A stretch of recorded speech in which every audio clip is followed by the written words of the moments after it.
তোমায় আজ আমি একটা কথা বলবো বলে এখানে এসেছি। শোনো, তোমাকে আমার বাড়ি থেকে মেনে নিচ্ছে না, তো তোমার সাথে আমার রিলেশনটা কন্টিনিউ করা সম্ভব নয়। তুমি আমাকে ক্ষমা করে দিও, আমি আমার ফ্যামিলির বিরুদ্ধে যেতে পারবো না।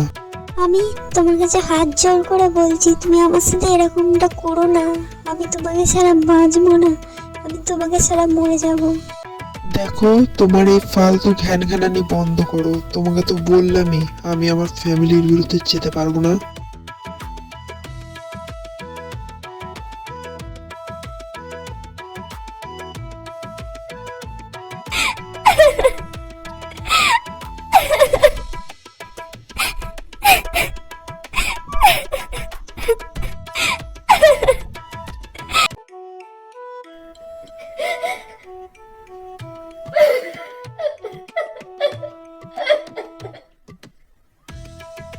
কই রে সাইনা?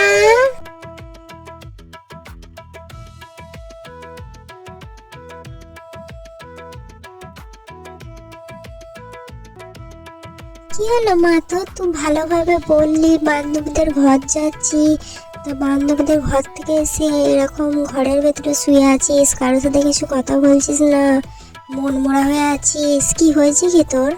আমার কিছু হয়নি, এমনি। তুমি এখন এখান থেকে যাও, আমার ভালো লাগছে না। বল মা বল, কি হয়েছে তোর? তুই তো এরকম থাকিস না, এরকম মন মরা হয়ে শুয়ে আছিস, তুই তো হেসে খেলে থাকিস। আমাকে বল মা, কি হয়েছে? বললাম তো কিছু হয়নি, যাও এখান থেকে, আমাকে বিরক্ত করো না, আমাকে একা থাকতে দাও।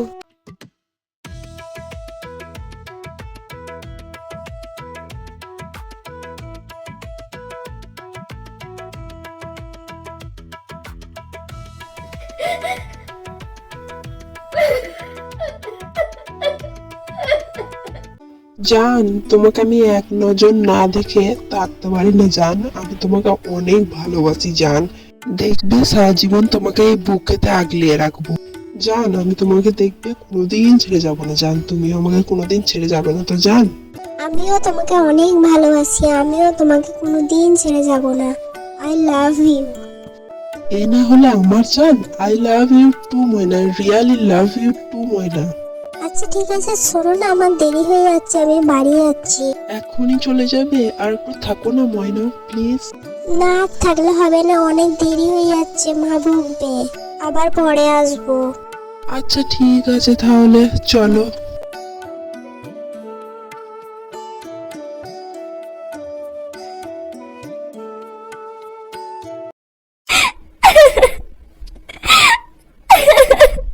কই রে সাইনা, খেতে আই মা।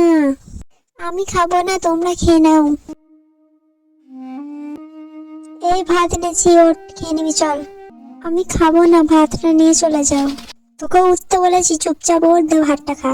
আর দেখ ভাতটা রেখে গেলাম, খেয়ে নিবি, এসে যেন দেখি খাওয়া হয়ে গেছে। আজকে চাটা দেখবি খাঁটি গরুর দুধ দিয়ে বানিয়েছি। আজকে দেখবি চাটা ভালো হয়েছে।